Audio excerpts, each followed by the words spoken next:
오늘 우리에게 주신 하나님의 말씀 구약성경 레위기 12장 1절부터 8절까지의 말씀입니다. 레위기 12장 1절부터 8절까지의 말씀. 이제 봉독하겠습니다. 하나님의 말씀 경청하십시오.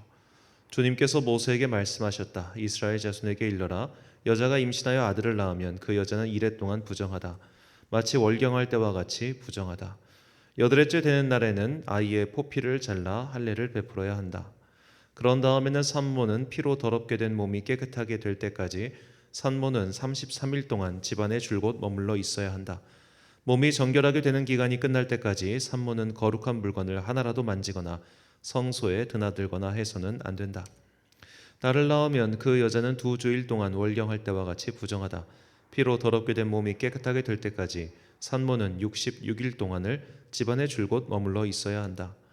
아들을 낳았든지 딸을 낳았든지 몸이 정결하여지는 기간이 끝나면 산모는 번제로 바칠 1년 된 어린 양 한 마리와 속죄제로 바칠 집비둘기 새끼 한 마리나 산비둘기 한 마리를 회막 어기로 가져와서 제사장에게 바쳐야 한다. 제사장은 그것을 받아 주 앞에 바쳐 그 여자를 속죄하여 주어서 깨끗하게 하여야 한다. 그러면 그 여자는 피로 더럽게 된 몸이 깨끗하게 될 것이다.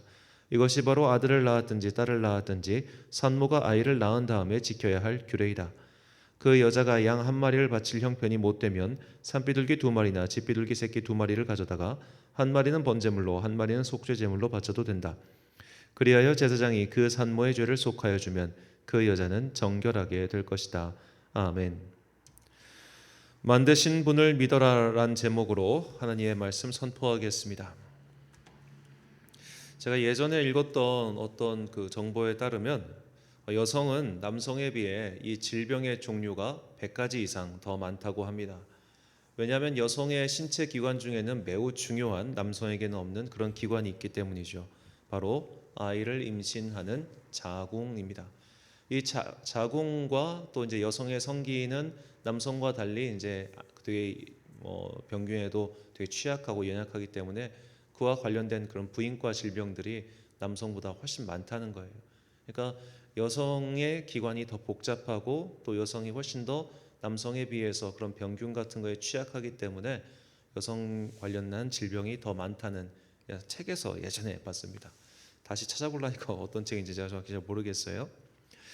자, 이것을 우리가 좀 감안하고 나서 이 성경에서 여성에 대한 여러 가지 율법을 좀 다시 한번 봐야 됩니다. 우리가 나중에 레위기 15장에도 다시 나오겠지만 성경은 여성이 생리를 하는 기간 동안 그를 부정하다라고 말을 합니다. 그래서 이 말을 그냥 직접적인 비유로 들으면 마치 성경 자체가 남녀 차별을 조장하는 문서로 보이지요. 성경이 여성을 굉장히 하대하고 또 여성이란 존재를 굉장히 불결하고 또 죄스러운 그런 원죄적인 존재로 보고 있는 것 아닌가라는 생각이 분명히 들 수밖에 없습니다. 자, 그런데 우리가 여기서 이런 생각을 해봐야 됩니다. 여성을 만드신 것은 하나님이십니다.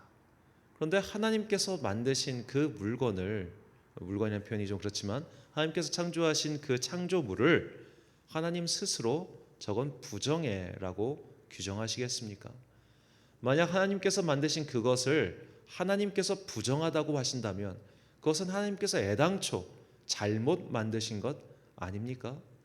자, 이런 창조주 하나님의 관점에서 하나님께서는 어째서 여성이 생리를 하거나 오늘 본문처럼 출산을 할 경우 일정 기간 동안 부정하여 너희가 바깥으로 나온다거나 여러 가지 활동을 하지 말아라 라고 하신 이유가 과연 무엇일까요? 자, 여기서 여러 가지 사실 이유를 댈 수 있어요. 우리가 레위기 15장 가면 똑같은 얘기가 또 나오는데 자, 성경은 기본적으로 그 당시의 사람들은 몸에서 몸 밖으로 무언가가 나가면 그것이 남성의 정액이든 여성의 월경이든 뭐가 나가는 것 자체를 갖다가 좋게 보지를 않았어요. 이건 아마 고대인의 독특한 시각인 것 같습니다. 자, 그렇기 때문에 그런 것에서 혹은 올 수 있는 여러 가지 질병의 위험성, 전염병의 위험성 그런 것들로 인해서 몸 밖에서 무언가 나갔은 일정 기간 동안을 부정하다. 이것을 일종의 격리로 삼은 것이죠. 그러니까 정말로 그 사람이 타락하고 죄악이고 막 영혼이 더러워서 너는 부정해 이게 아니라 이 다 함께 모여 사는 이 집단적인 공동 생활 속에서 한 명이 병이 발생하면 그 집단 내에 다 병이 퍼질 거 아닙니까? 그런 것들을 방지하기 위해서 일정 기간 동안 격리의 기간을 가졌던 것이죠. 이것이 기본적으로 우리가 성경을 읽을 때 너는 부정하니까 며칠간 격리되어 있어 라고 하는 율법의 근본적인 생각입니다. 자, 그리고 여성의 기간에 대해서는 우리가 이렇게 생각할 수 있겠습니다. 자, 하나님께서 오늘 본문에 보니까 남자아이와 여자아이를 출산하였을 때 각각 격리 기간을 다음과 같이 가지라고 하십니다. 본문 4절과 5절 말씀. 그 여인은 아직도 33일을 지내야 산열이 깨끗하리니 정결하게 되는 기간이 차기 전에는 성물을 만지지도 말며 성소에 들어가지도 말 것이며 여자를 낳으면 그는 2일에 동안 부정하리니 월경할 때와 같을 것이며 산열이 깨끗하게 되면 66일을 지내야 하리라. 아멘. 자, 남자아이를 낳았을 경우는 33일, 여자아이를 낳았을 경우는 66일 동안 이 여성은 공식적인 활동을 하거나 성막에 가까이 갈 수 없다는 규정입니다. 왜 그랬을까요? 자, 저는 이것을 저만의 해석입니다만 산후조리 기간이라고 생각합니다. 하나님께서 그 여성을 보호하시기 위해서 산후조리 기간을 주신 거예요. 자, 저는 그 월경하는 기간, 생리하는 기간 동안 일정 기간을 부정하다 해서 그 여성에게 어떤 활동을 금지시킨 것 또한 마찬가지라고 생각합니다. 제가 예전에 읽었던 어느 정보에 따르면, 그것도 책이었던 걸로 제가 기억합니다만, 여성이 생리한 기간 동안 성관계를 하게 되면 몸이 굉장히 아프대요.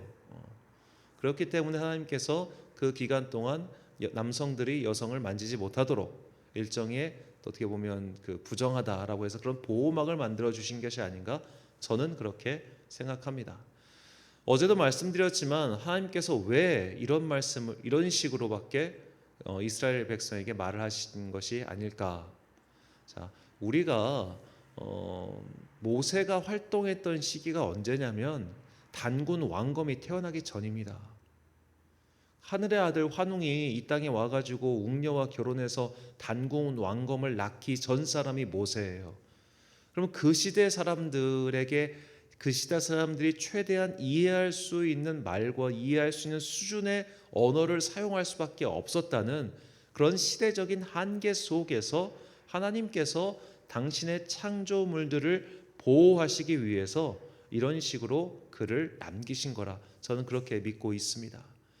여성을 보호하기 위해서 생리한 기간 동안 너희는 그냥 부정하니까 쟤 건들지 마라고 하시고, 아이를 낳고 나서 몸이 힘든 여성에게 쟤는 33일 혹은 66일 동안 부정하니까 쟤 건들지 마라고 하면 일종의 쉼의 시간을 주신 것이라 저는 그렇게 믿고 있습니다.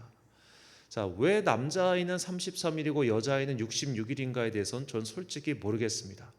이것도 나중에 어떤 훌륭한 산부인과 의사께서 어떤 의학적인 근거를 제시하실지 모르겠습니다만, 그냥 이제 제가 교인분들 중에 이런 말을 하시는 걸 예전에 들었어요.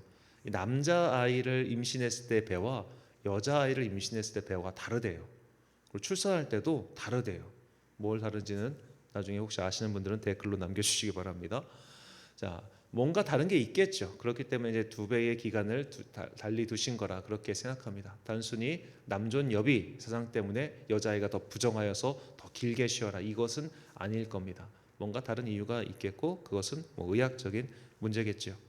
자, 우리가 오늘 본문을 통해서 정말로 중요하게 꼭 기억해야 될 것은 하나님께서 우리를 만드신 분이라는 겁니다.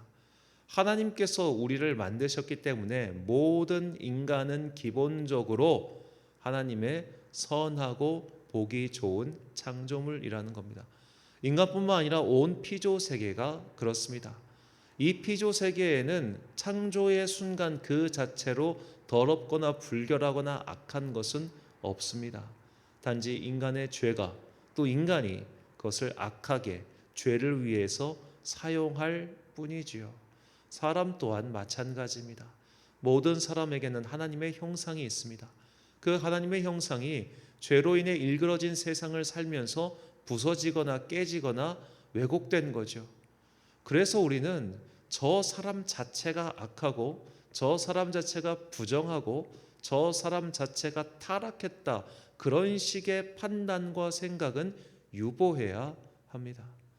하나님은 그 사람도 사랑하시고 그 사람도 만드셨습니다.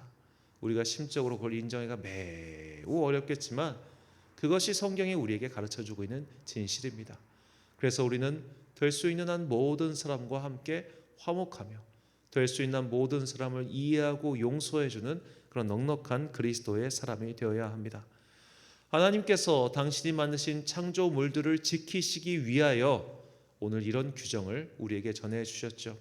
과학기술이 발전해서 너희가 이해할 수 있는 순간이 되기 전까지 하나님께서는 다소 오늘날 우리가 볼 때는 좀 이상한 방법으로, 그러나 고대인들이 볼 때는 그들이 알아들을 수 있는 수준의 언어로 여성들 당신의 창조물을 보호하시기 위해서 오늘 이런 율법을 남기신 겁니다. 그러니까 결코 이 율법을 우리가 어떤 문화적인 선입견이나 편견 등을 가지고 이거는 남성을 우월하게, 여성을 하대하기 위한 그런 구절이다, 이렇게 읽어서는 안 됩니다. 하나님의 말씀을 받은 이스라엘 민족은 세월이 흐르면서 변질되고 보수되면서 하나님의 진리를 왜곡하고 무엇이 신성하고 무엇이 부정한 것인지를 나누어 버렸습니다. 하나님께서 창조하신 모든 피조 세계의 물건이 다 귀하고 아름다운 것임에도 불구하고 그들은 하나님의 뜻을, 하나님의 진리를 왜곡하고 말았죠. 예를 들어 어제 말씀드린 것처럼 돼지가 본래 청결하고 그리고 지능이 높은 그런 포유류인데도 불구하고 계속 부정하다 이 문자를 그대로 수용해서 저건 부정한 거야 라고 하니까 돼지라고 하는 게 굉장히 모욕적이고 아주 악한 그런 욕이 되어버리고 말았죠. 우리가 그런 식으로 하나님이 만드신 창조물을 악하다고 말하면 안 되는 것이죠. 우리는 세상을 보는 눈을 바꿔야 합니다. 모든 것을 이분법적으로 선과 악, 빛과 어둠, 청결과 더러움으로 나눠버리면 그 안에 더 이상 화해와 사랑은 없는 법이지요. 그리스도인이 세상을 보는 눈은 이 세상 모든 만물은 하나님께서 창조하신 것이며 그러기에 그 창조물은 좋고 선한 것이다 라는 시선을 우리는 가져야 합니다. 디모데전서 4장 4절과 5절 말씀입니다. 하나님께서 지으신 모든 것이 선함에 감사함으로 받으면 버릴 것이 없나니 하나님의 말씀과 기도로 거룩하여짐이라. 아멘. 사랑하는 천안 광성교회 성도 여러분, 그리고 이 새벽을 함께 깨우고 계신 귀한 주님의 자녀 여러분, 이 세상 모든 것은 하나님께서 만드셨습니다. 그리고 그 모든 것은 사실은 선한 것입니다. 단지 우리가 악하게 사용했거나 또는 악하게 볼 뿐입니다.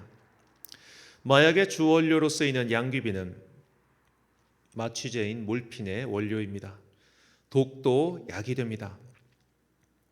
인간이 악하게 사용하면 독이고 선하게 사용하면 약인 법입니다. 하나님께서는 결코 여성을 부정하게 만드시지도 않았고 생명을 잉태하기 위해 생리 후 생기는 하혈을 더럽다고 하신 것도 아닙니다. 당신의 피조물들을 지키시기 위해 그 당시 사람들이 알아듣기 쉬운 표현을 사용하신 것뿐입니다. 그리고 하나님의 진의에 대한 가르침을 제사장과 예언자들에게 맡겼지만 그들이 하나님의 말씀을 오용했을 뿐이죠. 이 세상 모든 만물을 창조하신 선하신 하나님을 신뢰하십시오. 하나님께서 선하신데 어떻게 그분께서 만드신 것이 더럽거나 악할 수 있겠습니까? 선한 것에서는 선한 것이 나올 뿐입니다. 단지 우리가 그것을 악용할 뿐이죠. 하나님께서 창조하신 모든 것이 선하다는 것을 믿으시고 무언가를 구분하거나 판별짓지 않는 그런 따뜻한 마음을 가진 주님의 자녀들이 되시길 예수님의 이름으로 축원합니다. 기도하겠습니다. 사랑과 은혜가 풍성하신 아버지 하나님, 주님께서 만드신 이 세상 모든 것들은 다 선하고 좋고 아름다운 것들임을 깨닫게 해주시니 감사합니다.